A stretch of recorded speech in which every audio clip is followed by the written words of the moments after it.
তাজুল ভাই, হ্যাঁ বলো। আপনি এটা কি জন মারতেছেন? আমি মাত্র সিএস ফুল টিক। এটা তো দেখতেছি যে খুবই পাতলা জন, এটা কি আটিতে ভাস করার জন্য কিভাবে মারা দরকার?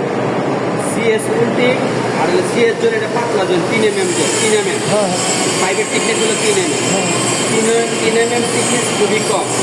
টিআইজির জন্য হয়, টিআইজির জন্য হলো খুবই কম। হ্যাঁ। ওই 3 mm টিকনেস তুমি মারতে গেলে তুমি যদি খুব স্লো আসো তাহলে ভিতরে তোমার রুট চলে যাবে। এই জন্য 3 mm টিকনেসের জবগুলো যত কম টিকনেস হয় এগুলো খুব দ্রুত মারতে হবে। রুট পাস মারার জন্য টেকনিকও খুব দ্রুত মারতে হবে। আর এটা লক্ষ্য রাখতে হবে যাতে যা বেশি হিট না হয়। হিট না হয়। হ্যাঁ হিট হইলে জ্বলে যাবে। হ্যাঁ হ্যাঁ।